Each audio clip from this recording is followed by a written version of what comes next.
The short series, if you'll excuse the pun, was pretty short-lived. Remember that phase in your life where YouTube would send you these fantastic artsy short films, probably as part of a college program for animators? Well, I fell down that rabbit hole a couple of times and wanted to showcase some great artsy work. The series itself wasn't that popular and I had to bring it to a close, but with only 5 episodes, I thought I'd give it one final hurrah as a last lap to pin the series with. So enjoy past me gushing about just some great filmmaking. Many here are the creators of today, working at Pixar and DreamWorks, plus it's always the indie stuff that has the best vibes these days anyway. This is our brief but beloved short series. Welcome everyone to this new series I want to try. You ever fall down a rabbit hole on YouTube of watching CG short films from random festivals or competitions? Just endless and endless amounts of just really good indie cinematography. Sometimes they're thought-provoking, sometimes they really strike you in the feels, and sometimes they just look beautiful. And sometimes they're all of those things at once. Well, either way, here's a series for such a topic. It's the Shorts series. Doesn't have to be random YouTube videos, could be more like those picture shorts before a movie, the little spin-off productions from full-blown movies, or just any kind of short-form filmmaking content. But today I'm going to pull back things to a more simpler time, as we're going to be doing an analysis of the very video that sparked my first rabbit hole down into this artsy side of YouTube. You may have seen the thumbnail for it before, I mean it is 18 million views. This is CGI animated short film HD Jinxie Jenkins and Lucky Lou by Mike Bidinger and Michelle Kwan CG Meetup. Look, it's from 2015. The way YouTube titles worked back then is completely different to now, right? It's all about the pivotal day that one Jinxie Jenkins collides with Lucky Lou. They live on the same street in San Francisco, but live very different lives. A literal divide on their way of life. Jenkins lives at a sad number 13, whilst Lou resorts in a colourful number 7. You can see where this goes. Just a colour and a number and you can already spot the theme of this short. All the while, a simple ukulele colours in the soundtrack. Jenkins lives the unlucky life, stepping out into rain and getting donked on his head so much he's forced to wear a helmet all day. And as for Lou, she gets sunshine for every step. Happy for some, but boring for her, and she grumbles her way away. Whilst Jenkins' new umbrella precaution is caused some more precarity with the wind now picking up, crushing away the split screen so that it's all now him. Nice, even if he is trying to resist it. And now it's time for some examples of luck. Lucky Lou wants to leap into a little liquid, but a newspaper magically flies into place. Disappointing. Whilst Jenkins is losing his fight to the umbrella, even hitting his head on the pavement. Ouch. Lucky Lou has slot machines in her favour and Jenkins has mirrors smashing on his path. Just about in sync with his head position. Flowers bloom and birds demand the Snow White treatment. I love the little glances to the camera from both of them. And going under ladders leads to another beating, all building up to that fateful interaction. The birds are cartoonishly circling and hair goes through the helmets. One just coming out of the shade and the other backlit by the sun already. Lighting matters. For Lou, it's a breath of fresh air, though Jenkins is understandably hesitant, leaving and wilting those newly bloomed flowers. Also, have you noticed that up to this point, the short has been entirely shot at this one angle? Like it's a 2D animation, but now that their worlds have collided, that's all changing. You got these diagonally dynamic on-looking shots where the composition shows the illusion of looking at each other, though they're technically not. And we're even getting POV shots now. For Lou, she's got grazes on her hand, and she looks at them as if it's the first time she's ever gotten them before, because you can imagine in her reality, she never has. Imagine that, hearing about such injuries but never experiencing it before. But in true bad luck fashion, Jenkins trips on the magical newspaper from before, nice, and kickstarts a trajectory downhill in an unstoppable ice cream cart. The traffic below speeding along comedically fast and hazardously, a nightmare for Jenkins but exciting for Lou. I love how well you could read the two's trains of thought when they're in the back of the cart. And with her luck at the front of the cart now, a bonnet becomes a ramp. And the two clear into a tunnel, the first bout of good luck Jenkins has ever had in his life. Not that he could enjoy it for long, as there's now oncoming traffic, and a kind of dolly zoom effect to roll us into the action. Good stuff. Lose a little extra for accelerating into oncoming traffic, but hey, it works out for the most part. And the camera's getting more adventurous now, tilting and tracking in shot, only to lead into... because of course there's a street full of pianos. I love the expression of Jenkins' eyes. It knocks them out of the cart, but you can run along falling pianos just fine. It's gonna be fine. For the first time, Jenkins feels like he's gonna be fine. Look at that little smile. Plus, the music's gotten a lot more electric and slowing down to hit those emotive beats. Literally. And they land back in. The road getting more hoppy, and with a new sense of security, Jenkins too can enjoy the ride a little and raise his arms. What's next? Flinging them off a cliff and into the deep sea. Something Jenkins hopes Lucky Lou's luck can help them out with. But she no longer thinks she can. It's time for him to take the initiative, and the camera helps direct our attention. Grabbing the umbrella, setting it up, but it flails in the wind. He needs a little bit of that Lucky Lou luck. They both have to trust each other on this. And so they land gently atop the Golden Gate Bridge with that goofy, cartoony animation style of curvy motions, as has been scattered throughout this short actually. What with Jenkins' lanky umbrella fight, the reveal of legs in the ice cream cart, and now this. It's just really satisfying. Lou stunned and Jenkins safe enough to take off his helmet. The hair disagrees. They catch a final double ice cream from said cart, but of course, it splits exactly how you'd expect. Something to laugh about, and as the two sit together up high, the music ends, and we cut to black. As one commenter aptly put it, he's the adventure she always wanted, and she's the warmth he always needed. And by the end of this short story, they come to love themselves for who they are because of each other. Truly the best case scenario. Man, this simple short struck something with me 7 odd years ago, and even in the credits you can see how they make the best of both with a little rain redirection on the umbrella. Oh. Is this short film perfect?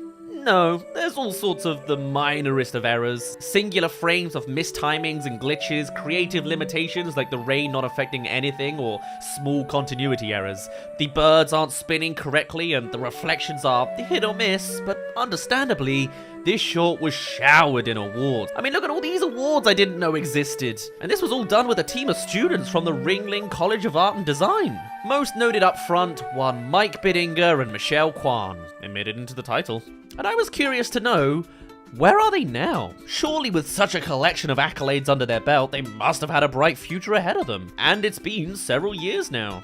Well, I have just the answer for you. Mike Bidinger, I hope it's not Bidinger, who worked as the animation and technical director for this, has since gone on to work at Pixar Animation Studios. You can even see on their website the very showreel they used to pitch themselves as an intern.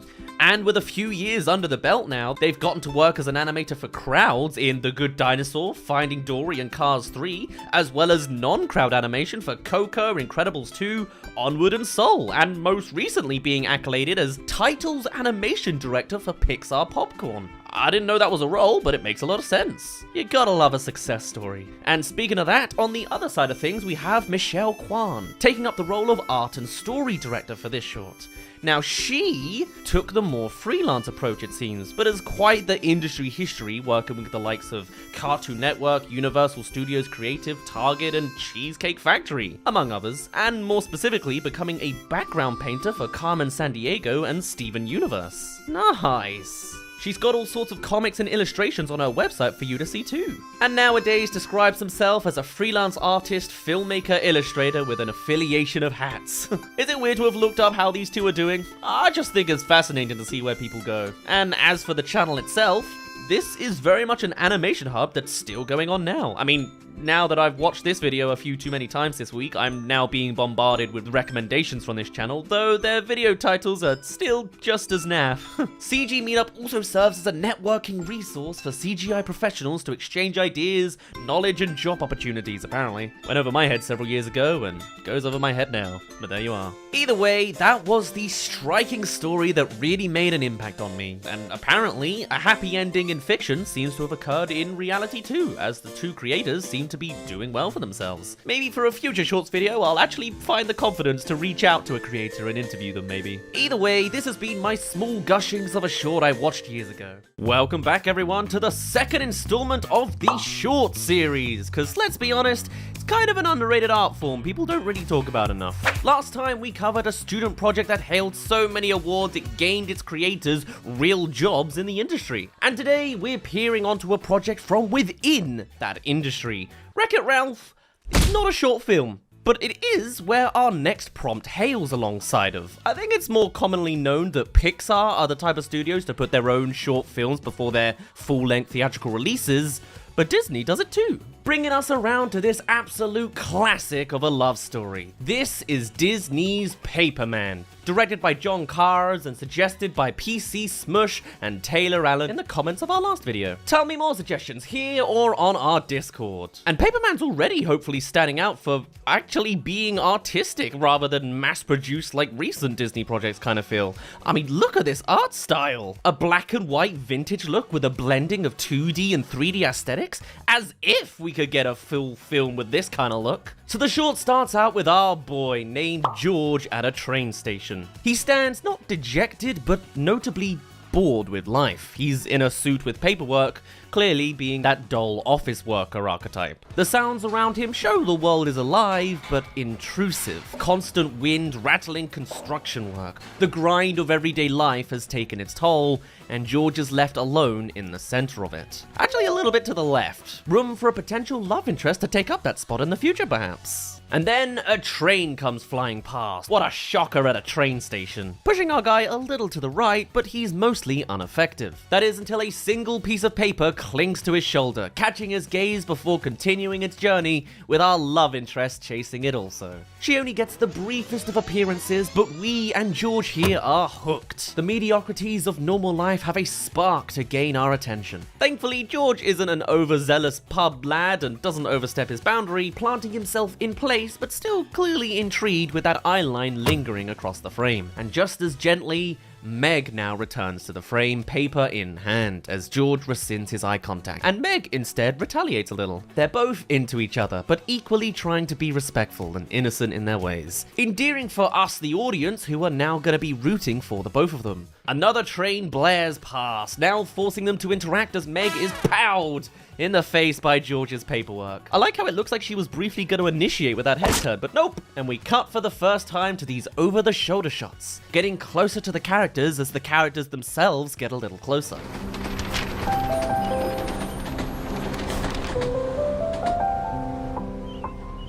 And for the first time, color hits the frame, with that lipstick mark lingering on the page. A point of humor for the both of them, and a hint of there being something more in this dull world. But just as quickly, Meg's gone away. The commute rides on, becoming little more than a silhouette in the window as she becomes another unnamed figure in the mass of strangers in any commute. As George is left abandoned on the platform, camera mimicking the train's departure and his sole paper representing his desire to chase after her after that connection. And she too is interested, with a melancholic turn back for a final glance.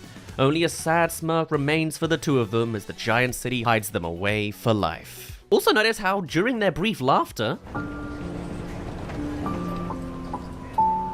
no actual dialogue was exchanged. Not only is it always more artsy that way, but it also allows for any story to be understood regardless of language barrier. In fact, this whole scenario is based off of very common real-life commute scenarios. Director John Cars quoted his inspirations for this as the following. "Every morning on my way to work, I would go through Grand Central Station, and sometimes you'd meet eye to eye with people, just strangers, like a pretty girl or something. And you'd think, is there a connection? You feel that connection for a split second and wonder who that person was. That's the core idea of it. What if two people were really perfect for each other and they had that chance meeting? And what if they were separated? How would those two people get back together again?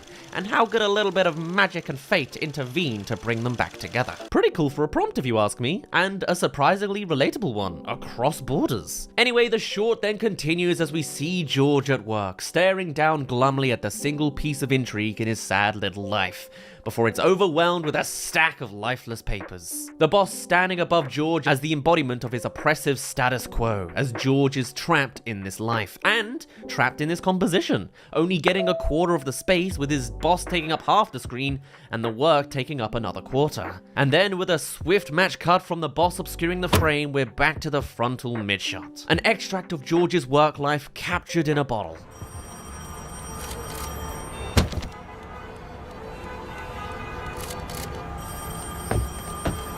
But now the magical wind wants to influence, forcing us to turn to the right as it careens outside before George catches it, bringing our attention to Meg being just across the chasm. That paper probably would have reached her if George didn't nab it. She's prevalent but out of reach, both literally and figuratively, with these shots holding her inside of a small frame within a frame. And when we get this profile shot, the lighting continues to boost Meg up as this elegant beauty with the lighting. The light source is coming from behind her, lighting her up especially round the edges to give off an almost angelic vibe.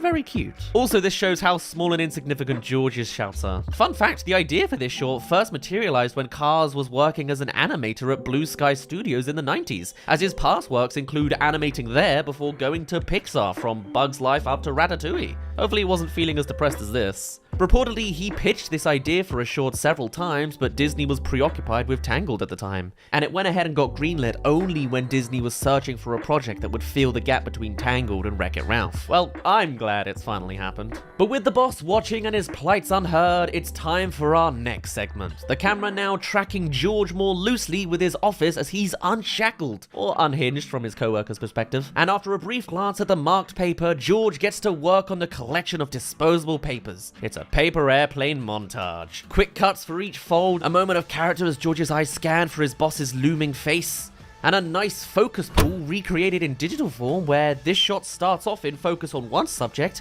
before pulling onto something else, building up to us the tools, subtlety, and goal for this next action.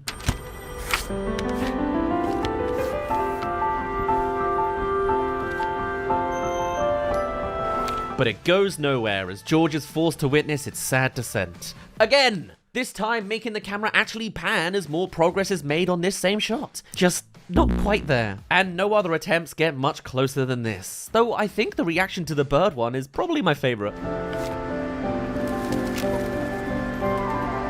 And before he realizes, all the paper is gone. All except the marked one. He preps himself with a sigh, only for the wind itself to take charge, much to his dismay. Though this is also one of the best examples of seeing the shorts as smear frames in actions, really taking more steps from the traditional approach of animation. And as George reaches out pathetically, the camera sneaks in a hidden cut in the swerve of motion up to Meg's room. She too is leaving. Perhaps the paper knows best. I wonder what it would say if it could speak. Subscribe! And so George is left with a decision, a scary one, as any appearance from the boss makes all the boys contract into place. He's a strict authority to overpower, but with one more glance at Meg on her way out among the expansive city, this is George's only chance to reunite. Because actually, she's not working here, it's more like she's a one-time client, so the stakes are higher. But George is stopped. The boss has returned, again with a composition capturing half the frame and looking down on George too to take up more of that power. Whereas before he had that power through pure scale, being massive on the frame. And even when we get the reverse shot to this through just expression alone, the boss still maintains that authority in this frame. Now with the lighting tactically shining on the paper and his mouth as the guide to what's expected next of George. And also that the boss is just grumpy. And just like that, another wad of paper is dropped down in front of George, and he must be trapped by them again. However, this time the camera cuts closer and closer to him, and he sits defiantly. And while the rest of the office continues to focus on the words of the boss, George rushes out of there, though we don't really see him. You briefly see his dark, skinny legs, but it's mostly the swirl of loose papers that paint his path. A pretty cool way of doing this. And as all turn in shock, the camera pans 90 degrees, and George is long out of there. Only the loose papers remain.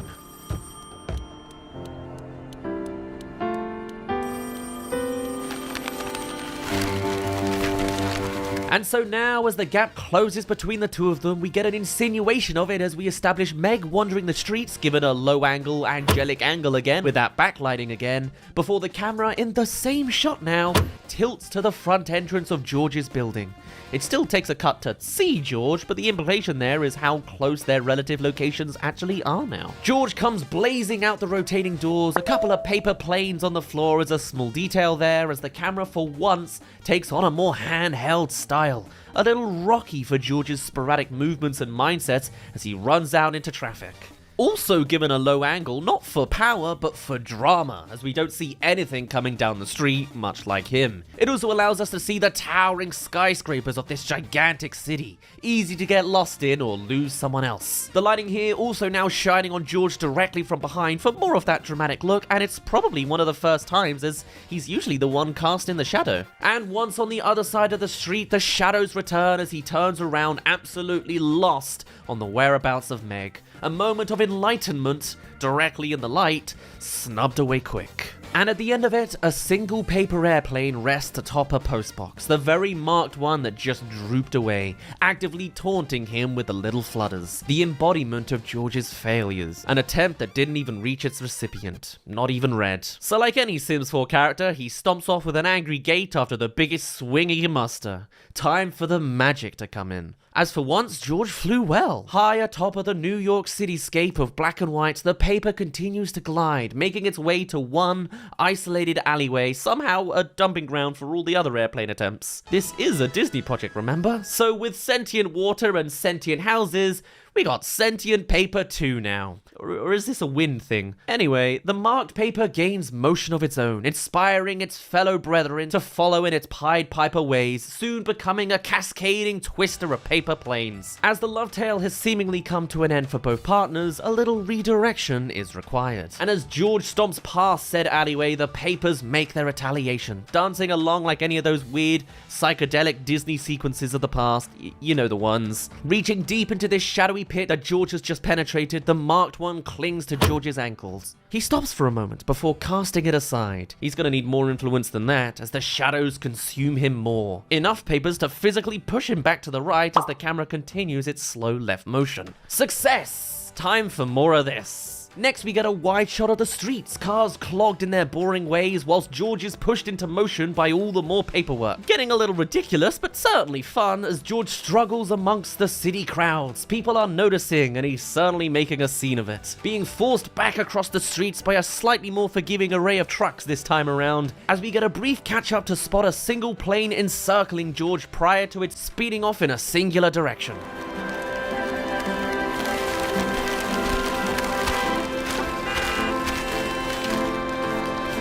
It's the marked one. Of course it's the marked one. Flying high above the disruptions of the city, free in spirit and motion. Spotted as marked only in the light, which is a pretty cool effect. Another point for the enlightenment angle, I guess. And as it speeds past a newsstand, it of course gusts the wind along with it. It's a wind spirit, of course. All to bring us back to Meg, who stands in the most lit up street we've ever seen, positively glowing in contrast. As the plane elegantly plants itself right in view. And look at these expressions Meg goes through. It's an absolutely captivating style.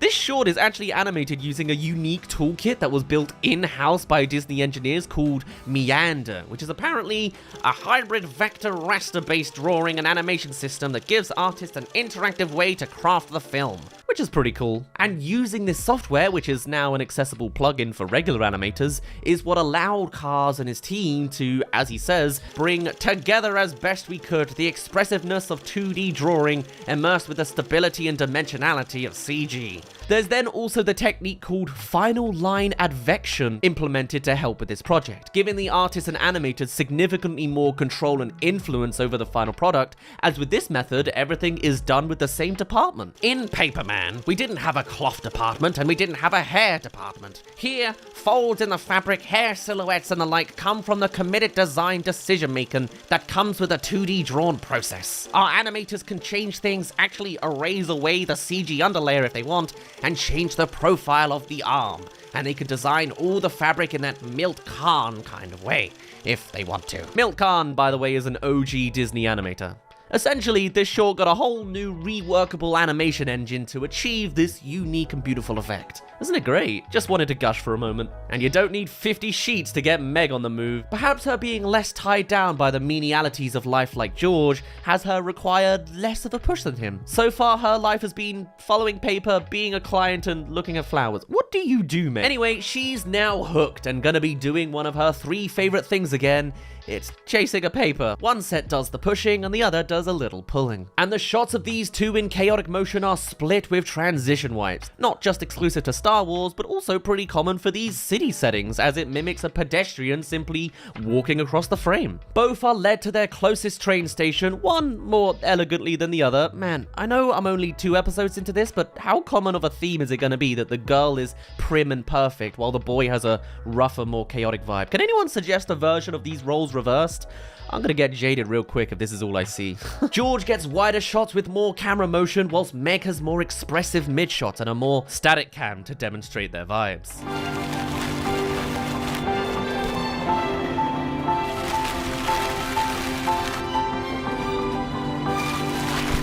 And another behind-the-scenes thing for you, Meg is voiced by Carl Walgren, who said that recording for her role took about 30 minutes, and she was asked to do the role because of her previous involvement in Bolt and Tangled. She voices Mindy, and also Tigress, Jessica, and Baby Scrat later. Since the film is mostly silent, they wanted some vocal ambience that they could experiment with. We played with a lot of different vocal reactions in the session. Snorts, gasps, breaths. I think one chuckle made it into the final mix. I'm actually glad they kept it mostly silent. I think it makes the short even more powerful that way. And eventually, each reach their train. Meg now placed to the right, swiping to the left, and George on the left shoved towards the right, readying for them to meet in the middle, as the train mechanics set off to be in motion. They skipped the part where the paper gripped each individual finger to force George to skip his debit card to enter the train station. Though I do think the one shot of George angrily unable to release the papers is probably my favorite gag of the piece. And just like that, both trains meet at a mutual train station. Meg's piece needing no more work, safely concluded within her hands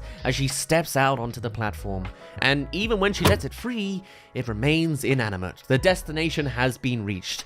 And as we look down on said paper in her hands, the background tells the rest of the story as a wave of paper slides across the floor beneath her. Flip to looking up at Meg with the sun, of course, fully backlighting her again, and she's elated.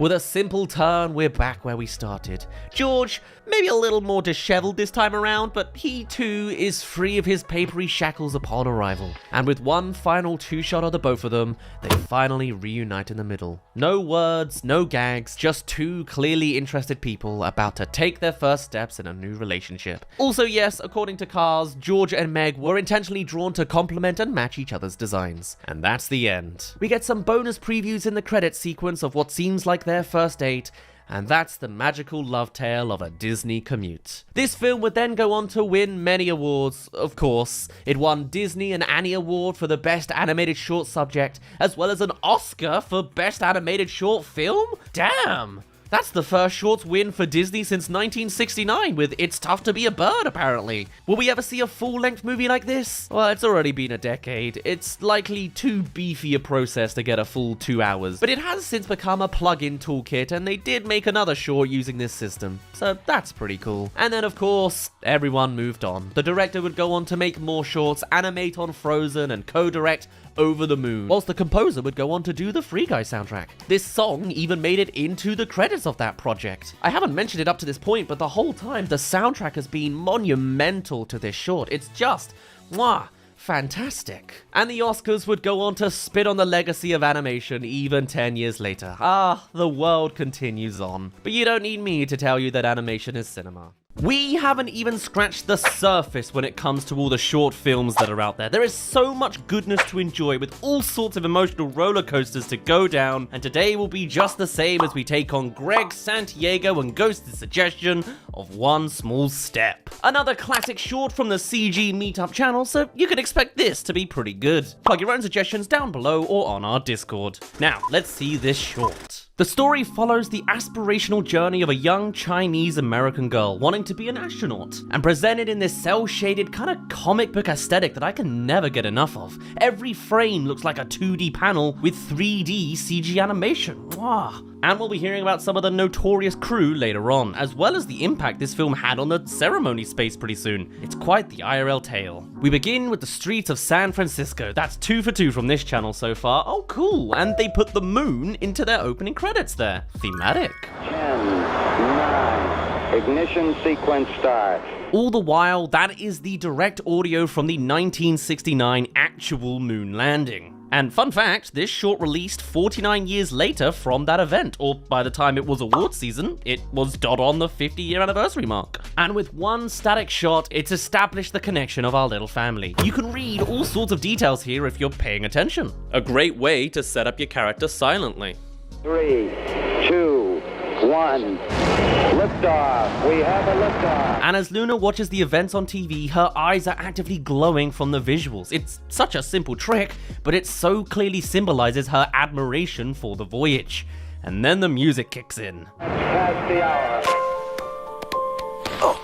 The cake telling you this is an ongoing interest and bringing us to best boy dad and his caring ways. Also got to appreciate the small animation successes like that smoke effect, which could easily be hand-drawn animation. And as Luna blows out her candles, we get a fade transition in the mist, and maybe a foreshadowing to their dynamic since the dad seems to get the short end of the deal here. But for now, with a simple side angle, Luna pushes her chair to be closer to him, illuminated into the center of the room. As we see from inside the present the sheer joy on her face. It's Space Boots, the perfect present. And we see how the dad supports her. He's a humble shoe repairman. An immigrant doing what he can, working hard to give his daughter a good life, and happy to indulge in her fantasies. Again, a little tough on the old fella there. And then the moon shines upon them. In this short, it's not the camera that demonstrates all the intentions, it's the lighting that has a much more larger role. Once again illuminating them and fading us to playtime, as Luna enjoys a box within a single spotlighted item since nothing else around them seems to matter. It's just a pocket of joy in a bottle. And ain't it wholesome? The girl is in the world of dreams, the light speed distortions reflecting off her helmet as they mash through cardboard planets, dart around stars, and land on the moon. All with that joyous laugh of hers giggling throughout. And as they share one moment overlooking the Earth, it's time for bed. In reality, those stars are just glow-in-the-dark ones on the wall. Hey, even I had those back in the day. They were naff. But it's a universal experience achieved to resonate with all sorts of families across the audience of this short. A very conscious decision, as the team worked closely to make sure the film's themes were truly universal, while still getting the cultural aspects of the story as accurate and genuine as possible. It's a tricky line to balance, and it works. What a wholesome connection this duo have. And now it's time for the next arc. Illuminated on a nice bright day, Luna is sent off with some independence for the first time, keeping those boots in hand as she leaves the dad to become a woman attending university. Nothing complex here, just a simple crossfade and a wide angle on location to establish the lands, and maybe make her seem like a small fish in a big pond, so to speak. Empowered with the backlight actively glowing her up. And old dad has gotten older. Still with the same routines, he now needs a cane. But Luna still cares for the guy, of course. But running off on her own errands. Luna's in the mood for working hard. An optimistic lecture hall, her person's glowing more than the extras around the border. A bump, and the brass edition wants you to know. Yeah, thanks guys. Helpful. Actively throwing them down into an impromptu spotlight from the door window. Nice. All to direct our old dad to tackle them himself. Though she's upstairs occupied, he's taken it upon himself to support her any way he can. Wholesome. And fixed. And even giving her some dumplings. She appreciates it. You can probably see where this is going. This short was co-directed by Andrew Chesworth and Bobby Pontillas, and clearly sticking to the themes of parental support, particularly with Asian cultural elements on top, as this is the reality for many Asian Americans. According to Andrew, one small step is our love letter to everyone who chased that impossible dream and the family that supported them through it. Cue the montage! Luna's journey to reaching her dreams to become an astronaut.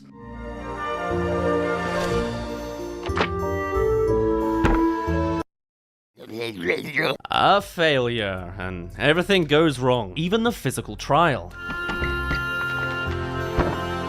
But despite the frustrations, at least she always comes home to a supportive father, and the music implies that with the cue on him giving more food. And look, she's broken another pair of shoes! So Dad gets to work another night on another pair. The music cutting briefly with the motions.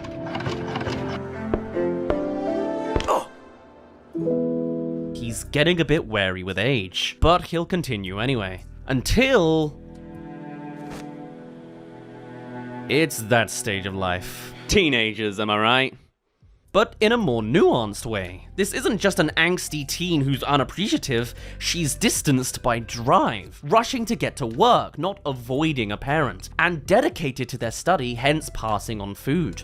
Actively living the opposite to the stereotype of some Asian family dynamics, distancing from parents who are working too hard, which is sometimes a more realistic depiction for some family dynamics. Chesworth even stated that when presenting this to their first audience, many Asian American girls came up to them afterwards to tell them how much it meant to them, being represented correctly. He said they had tears in their eyes, saying they finally felt their own childhood experience celebrated in a film in a way that wasn't judgmental, stereotypical, or condescending. They said it was like watching their own family experience on the screen, and it felt authentic to them. That was one of the most touching things because we wanted to tell an empowering story. So even if this short didn't win awards, it'd still be massively important, just from that. And it only worsens still as this is a new timing to spot the room, at 9:30. Luna is coming home later and later. The lighting gloomier to the sides, and Dad's got a lingering arthritic pain in his wrists. Arthritic?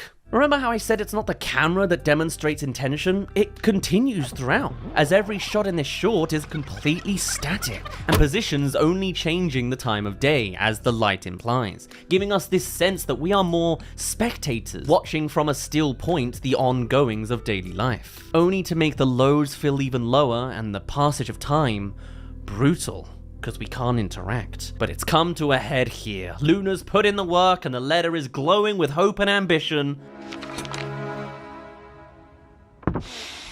And with a fresh midday perspective, that letter arrives. And the music stops, like it's holding its breath on that retaliation. By the way, you should subscribe if you want to see more breakdowns. I'm about to die. Bye-bye.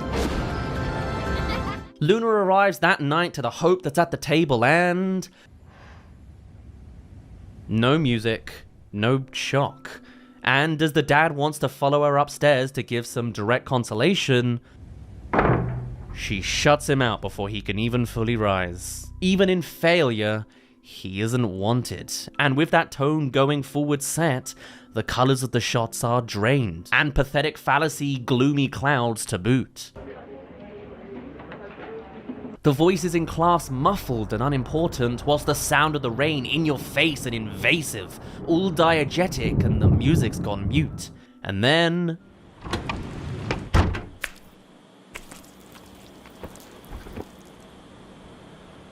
I mean, you knew it was coming. Never trust a doting parent at the start of a short film, or any Disney movie. At the bottom of this spiral, the old dad passes away, at the height of unappreciation. Though wait, why is his walking stick still there? And what's with that extra sound when she's stepping back? Now's not the time for an audio mistake. How did this logically happen?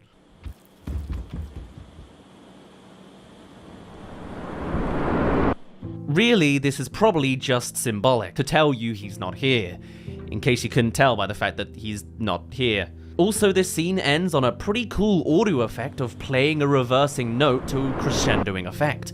It's very unsettling and suggests a build up to something. Nice. A single leaf flitters away, reflecting the dad passing on, as Luna pays respect to him at the gravestone, again highlighting her Chinese roots through her approach. The actual production studio behind this short is Taiko Studios, a notably Chinese-American company that seeks to bridge the gap between Eastern and Western sensitivities, and was founded by former Disney animators, with Xiaofu Zhang being the core of it, and being an uncredited writer for this short. He, plus our co-directors, are all responsible for Wreck-It Ralph and Big Hero 6 work, as well as Spies in Disguise and Moana on the sides. And Zhang doing a bit of everything. Arthur Christmas, Hotel Transylvania, Cloudy with a Chance of Meatballs 2, and more recently, Bidoof's Big Stand. Oh. And when the lighting's on the back burner, the audio is there to cover the rest of the storytelling, with Luna literally shredding up her dreams in grief. But amongst the darkness of this despair, there's some radiance to be found, albeit dim, as Luna literally pulls up some light that is Dad's old office, positioning herself in the darker borders before coming into light a little to witness not only spotlighted, but the only thing with some actual saturation amongst this gloom. The space boots. And the memories bring Luna into the light 50-50. The sandals that Dad painstakingly fixed, another reminder of the good times and deeds he once did. Oh, no, not that one! Gleaming more light onto her now strongly backlighting the left side of her head. And it's just those simple nostalgia trips, remembering the man for the good chap he was, filling your head with positive thoughts rather than the despair of him passing. It's a major step in coming out of the darkness of mourning, and as she looks around his old office, there's more light all around her. His old sewing machine, the framed paintings of the best of times, a genuinely great memory that you can appreciate just for experiencing. And so, with a newfound sense of acceptance, Luna is reinvigorated with her dream. It's what Dad was rooting for the whole time anyway. And everything's going so much better. Lighting blooming again, music restoring its presence, and look at that! Even her hair is being cut short in the background, which is a pretty significant action in Asian cultures. You've seen it in all sorts of media before, representing the idea of reinventing yourself and achieving a sort of self-realization. Though maybe she's not yet used to halting the habits of swooshing their hair back. But hey, at least she dropped the habit of flunking shoes onto the ground, respecting their weight more and caring for them delicately as her old dad would want her to. By the way, on the topic of change, did you ever notice Dad's clothing never changed? This could just be cutting corners for character design, but perhaps in a the curtains were blue kind of way, it could suggest that he never changed his stance, supporting Luna from start to finish, or perhaps having already achieved his full character arc. Whilst Pontilla's described him as being very calm, stoic, and more zen-like, compared to the more headstrong, impulsive firecracker that is Luna.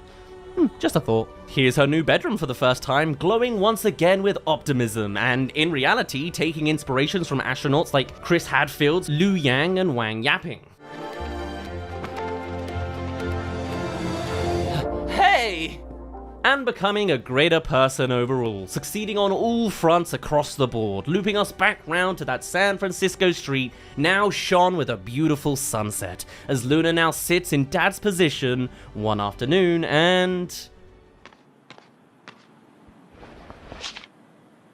But before we get there, let's jump ahead a little on the timeline. This short would go on to win so many awards, so many. Too many for me to literally verbalize. Just look at all the awards this piece got. Truly moving a generation or two and successfully fulfilling that universal goal of resonance, I'd say. But it missed out on one thing. This short was full-on nominated for an Oscar for Best Animated Short Film, but it lost. What to? Bow!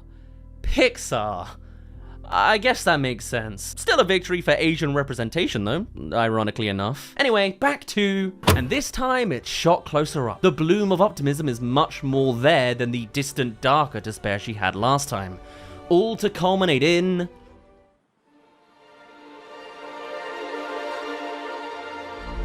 Not a loud jump for joy, but a somber satisfaction. A far more mature response from a fully grown adult.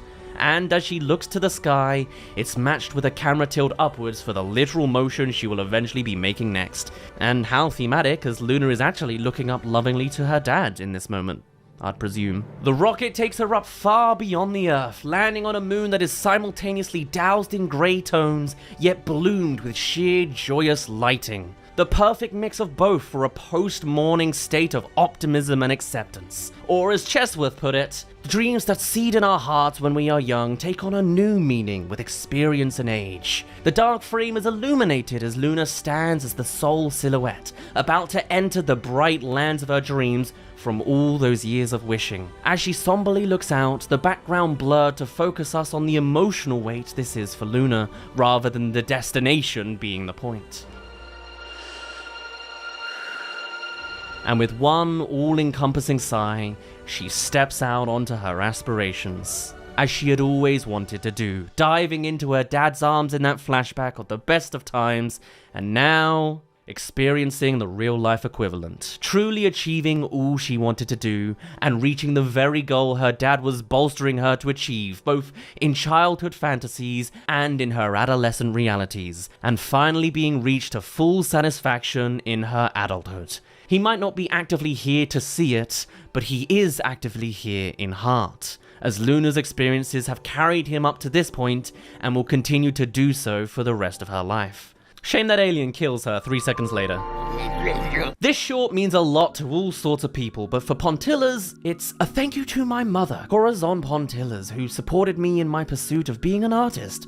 All of us here at Tycho have worked hard to chase a dream, but none of that would have been possible without the support of our family and friends. And that was One Small Step, a positively brilliant short tale all about achieving your dreams, as well as learning not to take so many things for granted. It's a bittersweet tale that resonates with oh so many people as a relatively universal experience. Of course, with someone who never had a dad, this means nothing to me, but no really, this was great. Not just being about the cultural divide of family and independence, but also a generational one of support and appreciation. Tycho Studios would then go on to create all sorts of projects, including working on Wish Dragon, further supporting the animation industry from an Asian American perspective, and all is history from there. These days, Netflix is kind of a sinking ship. Their subscription prices are said to be going up, they're hoping to shut down the idea of multiple accounts on one subscription, their business model is taking heavy losses, and their solution is to dissolve many great animation projects as well as vanity projects like The Irishman. You know, piece of crap movies that win awards, apparently. Netflix's only silver lining these days seems to be for the incredibly rare animation revival. Let's see how long that one lasts. Stranger Things, despite ruining the impact of the show by keeping it with the binge lifestyle, and the occasional huge hits like Queen's Gambit, The Crown, or Tiger King. That being said, there is one other project I'm quite fond of from the Netflix original library, and that is Love, Death, and Robots. The pitch is just really interesting. An anthology series tying together the theme of love, death, or robots, sometimes all three, sometimes not. Each episode disconnected from the other and handled in entirely different genres, animation studios, and runtimes. It's basically a collection of shorts, and it had me hooked when it first came out. As such, we'll be covering 3 episodes, one from each volume: When the Yogurt Took Over, Pop Squad, and Night of the Mini-Dead. I didn't even realize the 3rd volume was so recent, but let's get into it. Covering all 3 at the same time. When the Yogurt Took Over is the comedy tale of a super sentient bowl of yogurt. Pop Squad is the ethical confrontation of killing children in a society where everyone is immortal. And Night of the Mini-Dead is... well, I think that one sort of explains itself. But the art styles are each incredibly different from one another. Cartoony, realism, and then just artsy. This effect for Night of the Mini-Dead here is a real camera technique you can create. It's called tilt shifting, which is essentially realigning the lens inside of a camera to make it focus different parts of your frame. And doing so like this can make any real imagery feel like just a miniature set. Perfect for downplaying the end of the world. So Yogurt begins with us reached right out to see all of Earth, and a narrator speaking from the after times of the yogurt, explaining how it all went down. And for the majority of this short, minimal dialogue is given. We move into shots that become progressively closer and closer up as we witness the dull grays of this civilization, designed interestingly, until we zoom to the microscopic level, the birth of intelligent yogurt as it's fused. The shots oftentimes head on or 90 degrees to the side like some kind of Wes Anderson piece. The camera is happy to tilt upwards and downwards or dolly forward and back, but everything is so perfectly angular. Even the rare diagonal shot is a perfect 45 degrees. It's boring, easy to manipulate as this population is. How did we ever get to the point where we were in fact ruled by a dairy product? They can't even walk the streets without ripping off The Incredibles, see? So when a yogurt begins to pop out full sentences, it's refreshing. Moving over to Pop Squad, and the intro's a little different. Now we begin looking up in a sci-fi realism world, staring up at the green rainy sky down in the slums. Police lights illuminating red as we're in bad territory, much more mature in tone. And it is. A lot of this short I'm snipping out for YouTube reasons. Now our protagonist is a little less liquid, scoped in darkness as a silhouette until we see his seriously grim face. This guy's villainous. And as we see him enter this low-class home, there's a mum begging hysterically. We're just trying to live. They're just children. The dialogue is weird, saying these kids have never seen the outdoors. They call them it and thing, and the parents are labeled breeders. And after some rough policing, the man, without me showing in footage form, pulls out a gun and shoots the kids in their apartment. No more dinosaur. And then there's Nine of the Mini Dead, with just a simple fade up on its setting. A dark cemetery, remaining completely static and faithful to this aesthetic as a single car comes bombarding onto the grounds. This isn't played in real time, it's sped up. You know how zombie stories go. Plus, it minimizes the impact of each moment. An interesting choice, but still a valid one. Very different from Pop Squad. The two protagonists then proceed to continue to shoot down my video in the eyes of YouTube before we're given this imagery. In its over-the-top manner, the sacred grounds have cursed the realm with literal Antichrist visuals and now a rise of zombies. Gotta love the small addition of the girl throwing her phone unsuccessfully at a zombie. And there go our protagonists, now just another to the crowd. As the yogurt short gets to the core of its tale, they are at first rejected. What a bonkers premise, claiming to have solutions for the US government, but with the threat of switching sides, That's fine. We will just go to China. they're eventually granted claim to all of Ohio for 100 years. And now, for the first time, we see a more vibrant shot from the perspective of a tourist entering Ohio via car. Still pretty simply tilting up to the sign, but gives off the size and power the yogurt has now ascertained. It's the only one like this. Now the yogurt has a giant factory, the narrator still rambling on. The only other sounds being the various room ambience that's been lingering with each new shot location. And now it gets uncomfortable as we move closer to its giant eye. The scientist now a blip in scale to it, and certainly not shot very flatteringly. The yogurt looks down on them now. There, it kept evolving. And I love the delivery of the word there. Switching over to Pop Squad, and our antagonistic protagonist has a life, and it's up in the skies. In this world, it's hell down below and heaven up top. The lower class and the higher, represented no more overtly than with opera singing, introducing us to this second world. As we see our second MC mid-performance, in all red, before the signal of danger, and here the signal of wealth.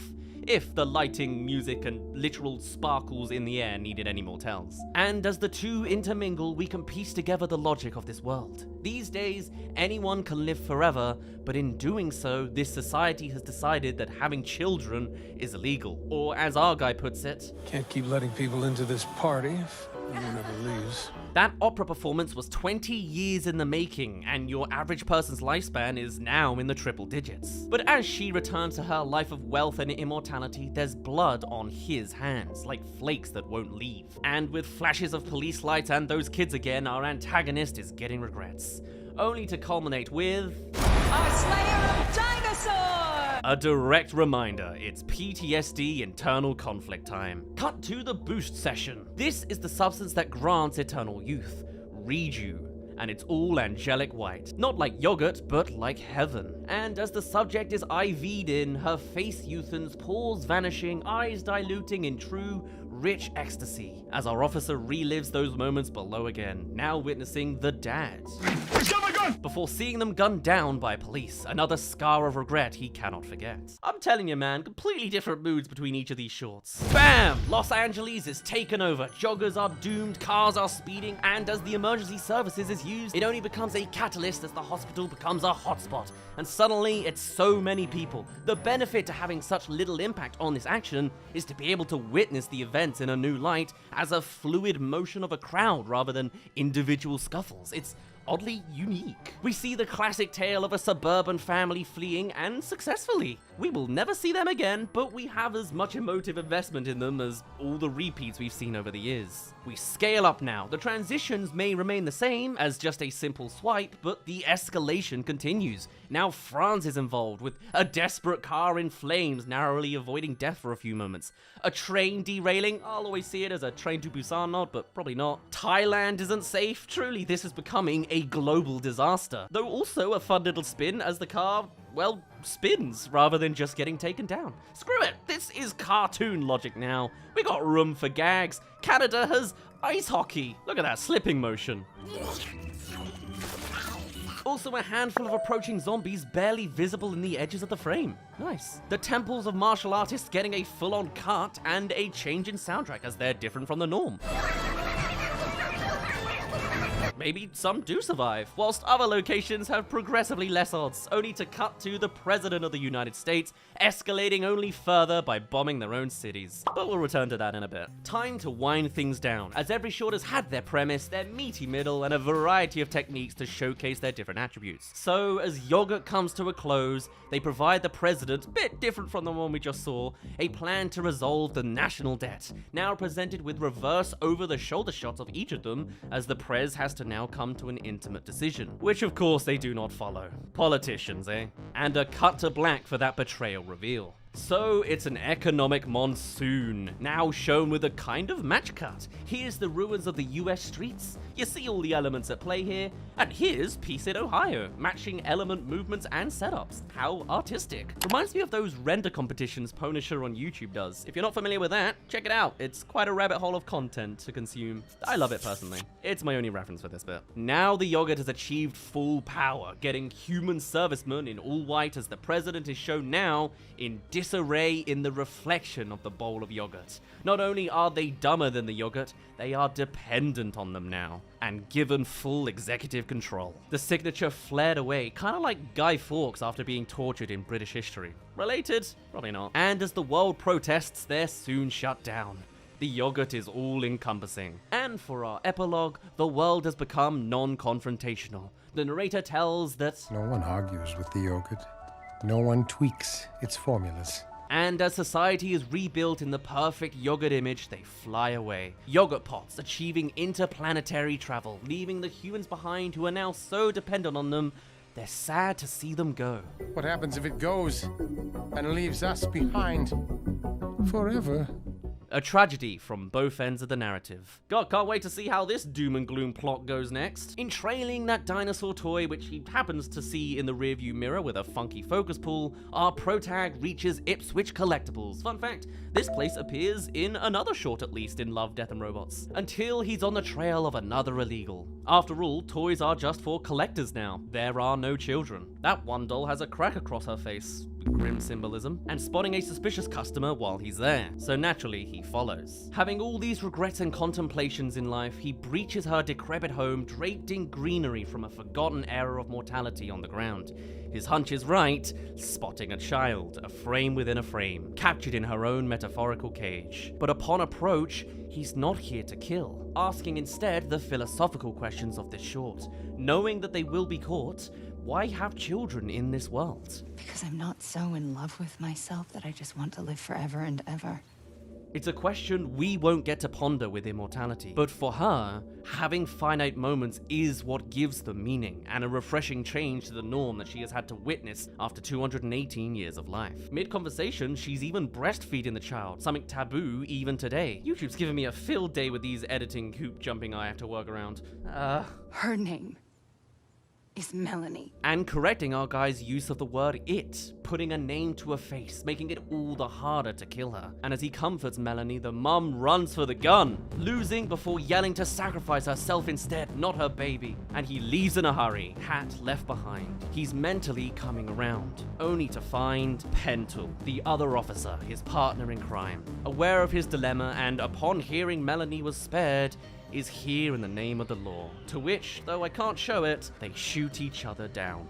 Pentel is dead, and Officer Briggs, oh that's his name, finally feels something. He's marked for death now, and if there's anything he's learned, it's that the finite experience has all the wealth. So he stands beneath the rain and looks up from the bottom, living in the moment more than he ever has before. His eyes like hers, in ecstasy before passing on. The shot framing, same as the start, but more optimistic. Beautiful. Another tragedy, yet a happy ending.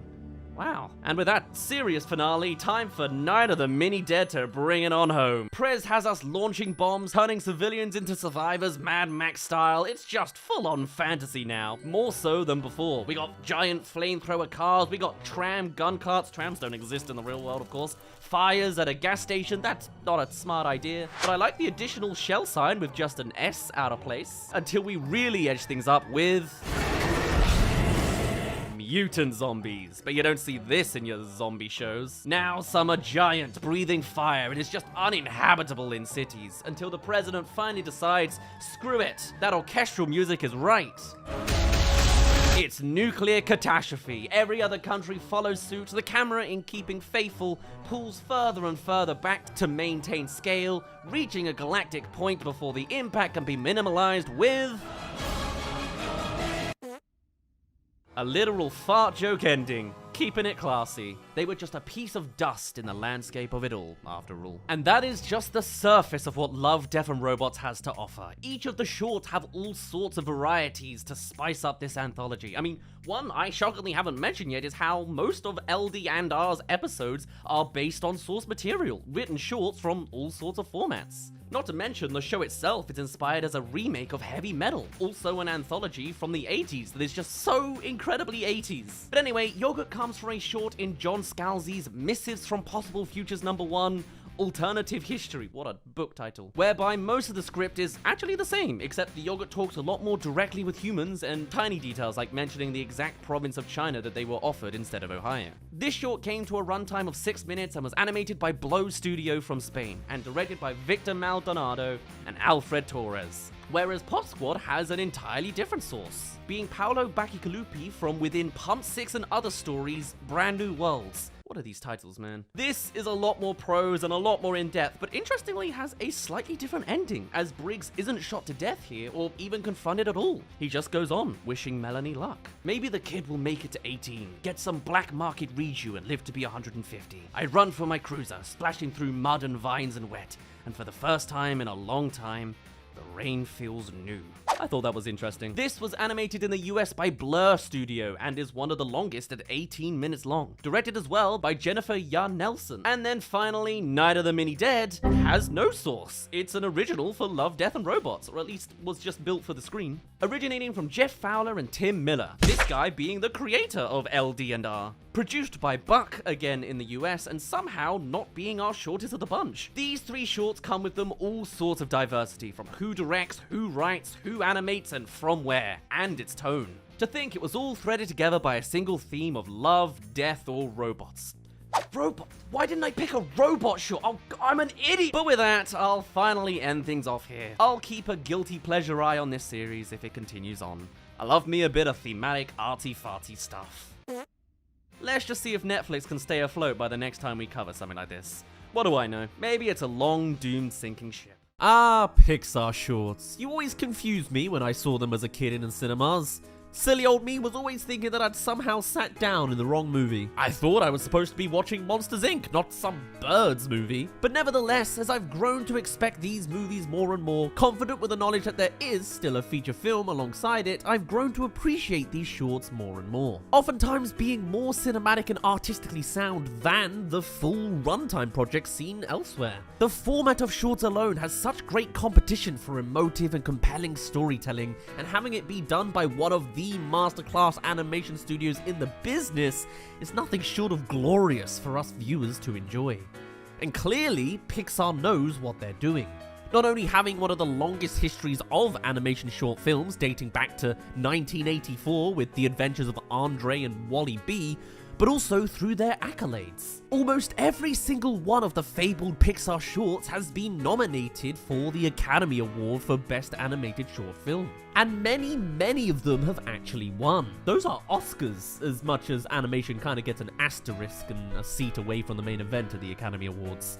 But still, over on this changed series of ours, we typically pick the most notable scene of a movie to break down shot by shot. Which begs the question in this case, which is the best Pixar short? The one worth talking about and dissecting as fully as we can. While I'll make the lineup a little more easy to digest, Red's Dream, Knick Knack, The Blue Umbrella, and Lava didn't even get a nomination. And out of the remaining 16, Partly Cloudy was shortlisted, but not nominated. From there, 10 shorts got that Oscar nomination, but didn't win. In the end, 5 out of the 20 actually won full Oscars. Those being For the Birds, Jerry's Game, Piper, Tiny Toy, and Bow. An interesting lineup, to be honest. Spread all across release dates, so it's not just technology good to the 90s. Anyway, you've seen the thumbnail. Out of the 5, the short I want to talk about is Pixar's short Bow, releasing alongside The Incredibles 2. And the theme is all about family, or more specifically, parental relationships and the rises and falls of life. Just a tad more emotive than Big Bird annoys small birds.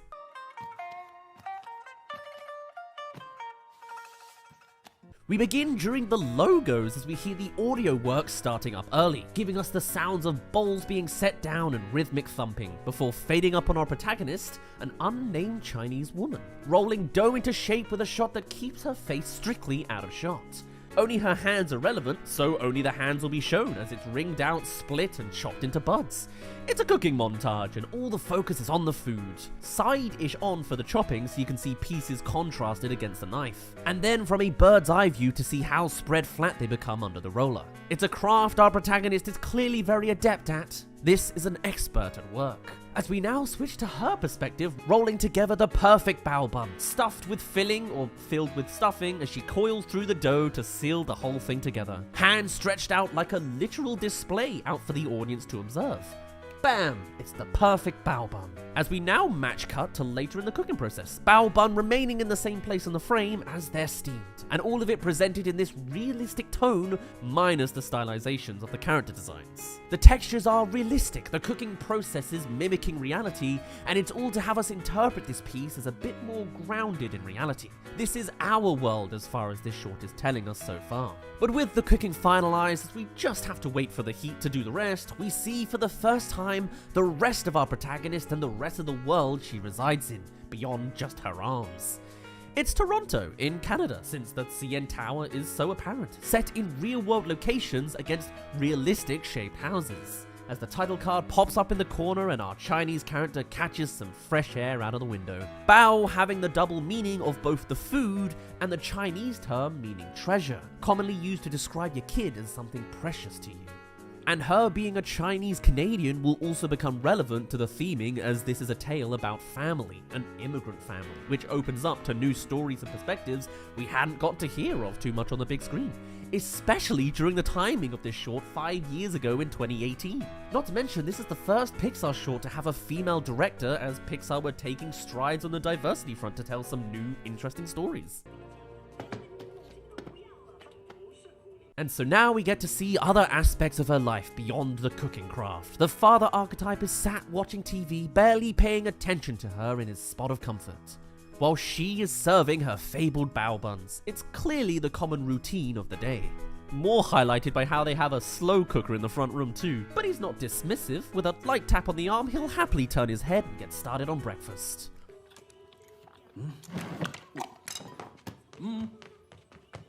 Though at the same time, while her bao may be great, the husband too has little time on his hands and soon scampers off to work.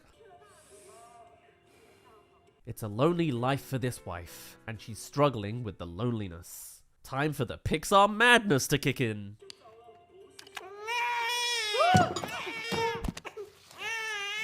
The premise of the short, one of her bao buns has magically come alive. And though there is no dialogue apart from muffled Mandarin TV mumblings, this child needs to scream. Another classic shorts trope to make the cinematic universal. We all understand this language, so we can all enjoy it ourselves. I love as well how giant and Pixar-y the woman's eyes suddenly get when she's shocked. But it's a miracle of existence, and as our protagonist steps up on the table and leans over, we see from her point of view this new baby, fussing and cooing much like one, and quickly growing features with time. For the first time in perhaps a while, it has returned the light in her eye, as she is practically glistening as a reaction.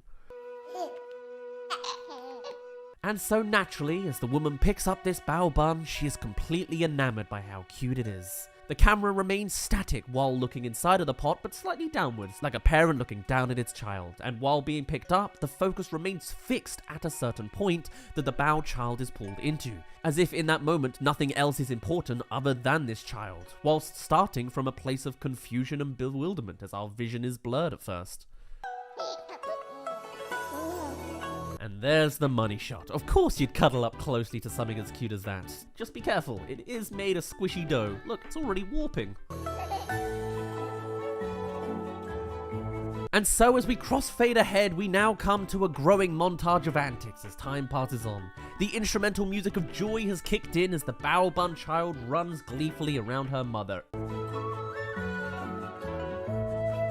And naturally causes himself an accident that frightens any new mothers. What you can see quickly going on is all the tropes of parenthood through the ages. It's pretty clear to see. And this is that initial panic when the first thing goes wrong. Easy solution this time though.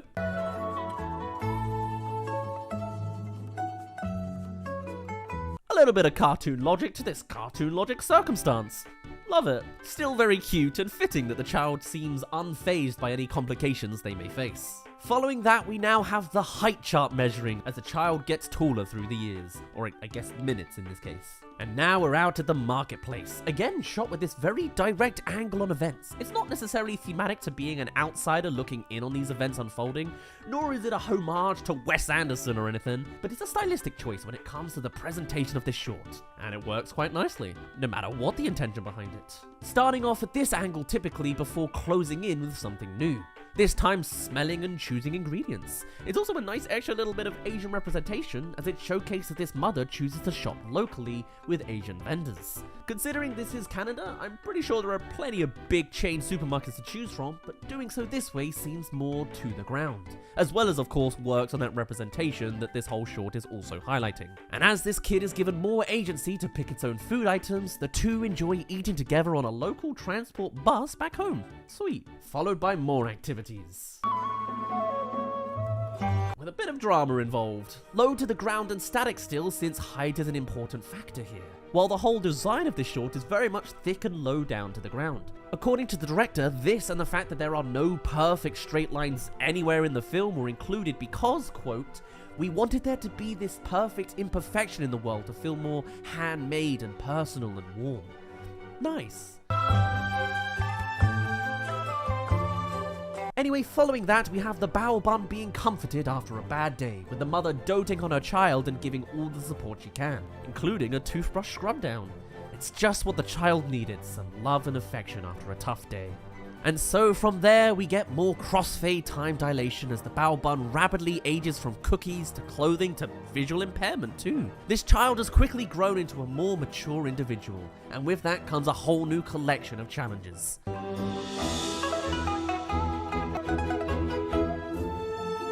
What was previously needed support after bad events has now become parental overprotection. Banking off of director Domi Shi's experience as an only child is feeling like an overprotected little steamed bun. Our mature little bun wants to play with the other humans, but he's soft and doughy, and the mother says no. Instead sticking right back to keeping her cutesy child for herself, sticking to her own routines, and expecting the child to just join along.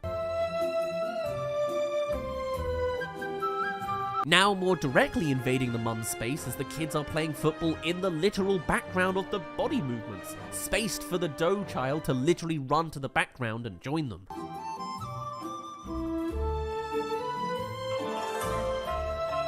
But as we come to a new scene at a new angle for football, we see that soft center manifest. The dough blob is too fragile to be playing football games, and the first indication of danger or pain is immediately addressed by the mother. Understandable for the very first time with a baby that can barely support its own weight, but in the context of more aged relationships, and this can become more of a negative than a positive on one's child. What was previously a sweet trip on the bus has now become an obvious burden to the child as they are being overdoted by their mother.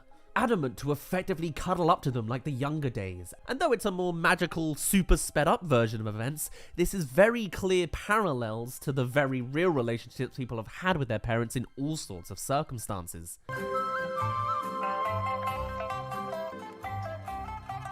And so, now its impact is felt, as now the Bunley baby has fully started their rebellious phase, rejecting their mother's approaches and bringing the loneliness back in a whole new spin. Subscribe!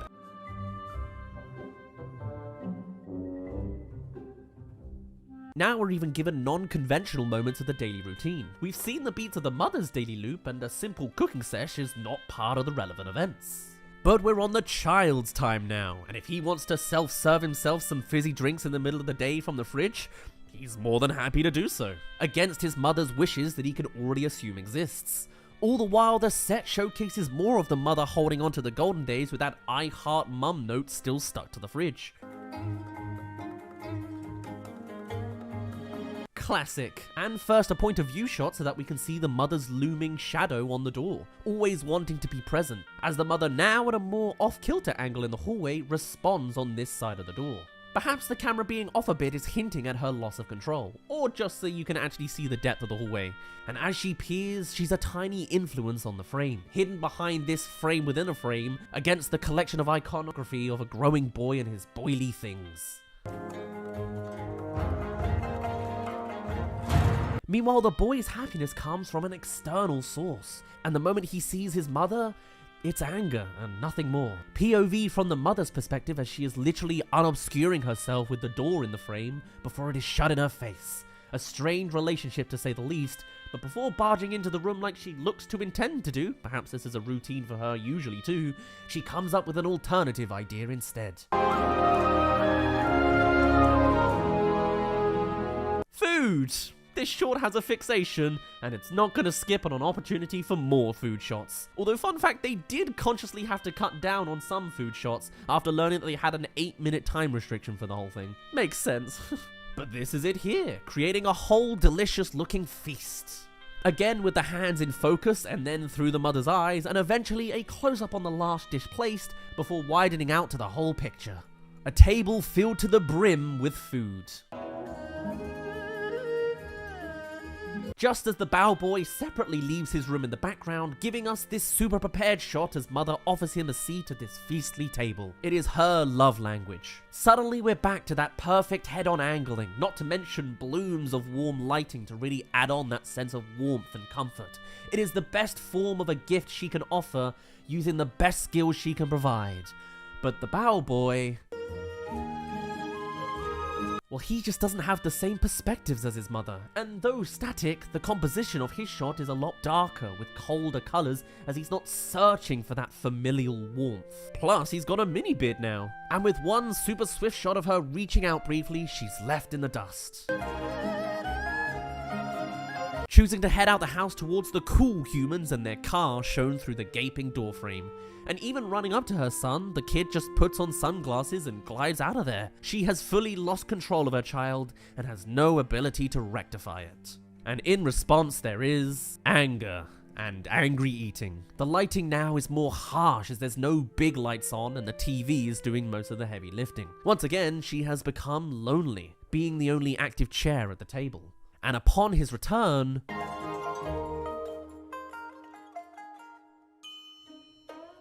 life moves pretty fast, both literally for the life cycle of this bow bun, and probably quite symbolically as a parent. Perhaps this is how fast it feels like they age. The shots are pretty functional here, other than the fact that the mother is on looking at her son's new circumstances through a looking glass with the frame of the door holding all the events separate to her again.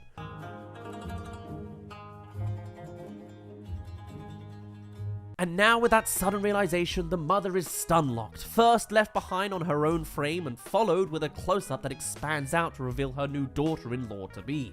It's all so much of a shock that she's more absorbed by her reaction half the time to witness and recognize the stranger tease outside of her. But as the bow man continues packing up his stuff and saying his goodbyes, he approaches with a more mature outlook, as the music switches to a more emotive piano now, rather than the iconic instrumental choices of Chinese influences.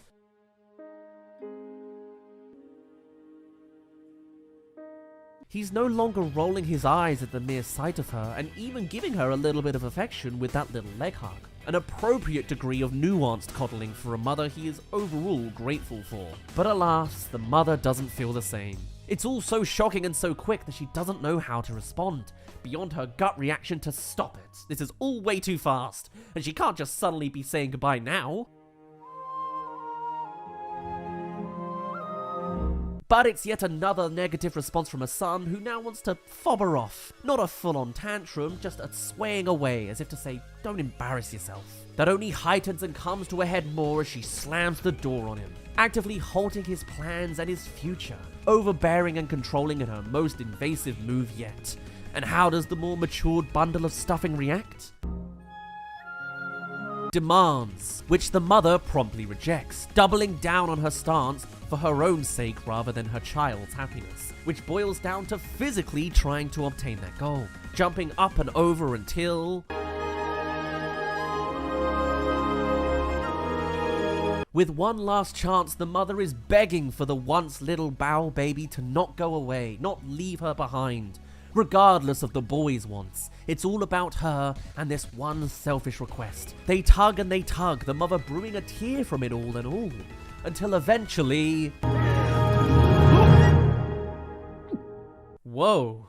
Glass is left behind, tears streaking down the face.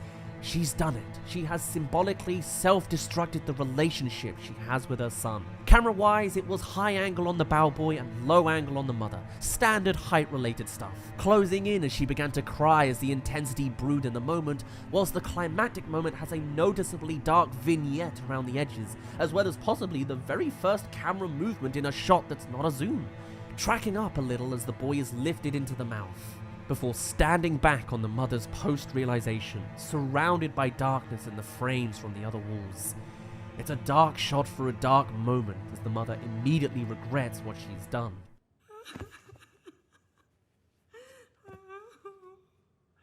This twist, while incredible in its own right, is meant to represent, quote, the type of love you would destroy so it would not disappear and go away.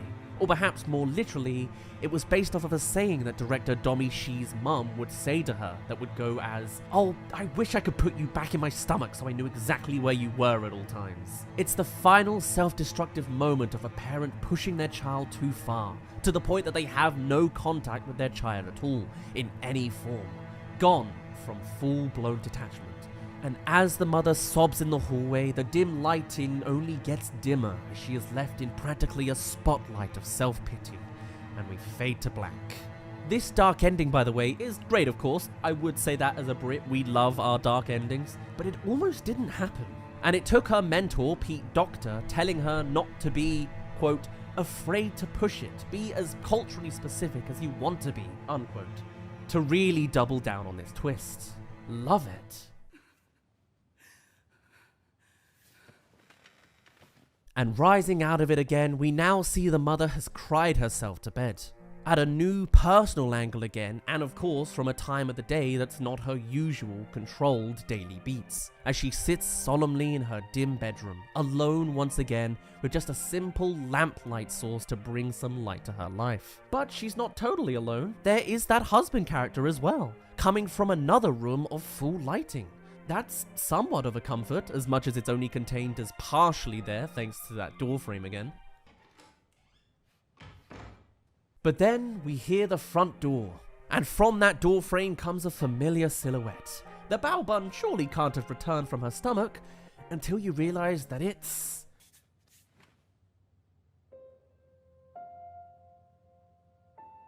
initially looking just like the boy Bao, thanks to the mother's poor vision through her tears, until the blurring switches us to a human version of the Bao boy. Twist number 2, it's not about the Bao bun coming to life, it's about a real-life human son, and the real-life relationship strain that had already happened between the two of them years ago. The Bao bun was just a plot representation of that dynamic, recontextualizing past shots like how there were frames of the three of them since the very beginning, and always a third chair empty at the table. But her son is back, after who knows how long.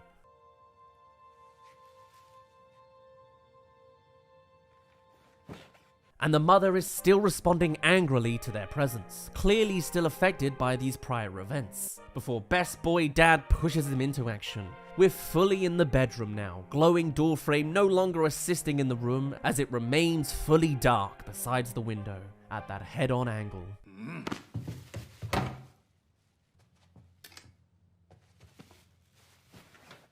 As the son brings in his own source of light by turning on the lamp and returning the favor in the love language that he knows his mum can understand. Food. Neither want this relationship strain, and so after a couple of touches, they bond together for the first time in possibly years like they used to, sat beside each other eating buns together, sniffling to themselves as they start the process of mending their tattered relationship one step at a time. As we watch in on them from outside the window again, no longer just an expression of getting some fresh air and locational context, but to see how the two are working on themselves, their internal issues within the family building. As we now fade ahead to more food shots, of course, with those classic hands again and less experienced craftsmanship. It's the boy trying to do it, comforted by his mother to get it right next time. And as she pinches his cheeks yet again, the camera slowly pulls back to see the rest of the table giving it a go. Perfectly. What a surprise. Glad to see the boy inherited his mother's shocked expression. Slightly odd that it's so lopsided you can barely see the father, but maybe it's because they wanted the motion to be slow and gradual. Movements are rare anyway, so it'd be jarring to suddenly swerve around now. And as the group continued to praise and discuss the methods on bun crafting, the camera continues its motion until we return to that classic controlled static angle at the table. No longer featuring empty seats and loneliness, but a family, present and attentive. Maybe not exactly as expected, but welcome and on the mend all the same, as we fade away to the credits with some archaic paper textures to boot. Were people confused by this short? Of course. It's a little abstract in places. Did the girlfriend disappear once she left the door? Was the bow boy even real? No. It was symbolic, more so just an interesting presentation to tell the story of a mother facing empty nest syndrome, the depression from their child flying the nest and leaving the parent behind. And there's some odd set piece details that are more akin to Asian or immigrant cultures, like toilet paper on the table instead of kitchen towels. But also plenty of other Easter eggs from it. Tin foil around the stove, soy sauce and other spices. And in hindsight, you can spot that this isn't a modern day tale given the designs of the phones and the literal Game Boy on the son's bed. This is a tale from the 90s, as that would be when her child was going through the process of aging as a child. It's a little strange, but once you get it, it's really an incredible piece of storytelling and strikes very close to home for a lot of people. Maybe not literally, but the quick crime of passion is certainly relevant. Thankfully, they didn't include the version where the child is chewed up briefly. That was pitched at one point. And though I personally judged it as my 6th favorite Pixar short ever, spoilers for that part of the plugged video by the way, I think looking at the whole selection, this is probably one of the most impactful, and easily stands as one of Pixar's best of the best. No wonder this project got itself a full-on Oscar. Also cool to hear that Domi Shi worked on this project alone for 2 years before bringing in a crew. A real craft of passion, this. Well done. But I think you've heard enough from me rambling about an 8-minute short. And that was our entire short series. Honestly, I would love to pick up a series like this again. I just absolutely love seeing animation at its highest artistic form.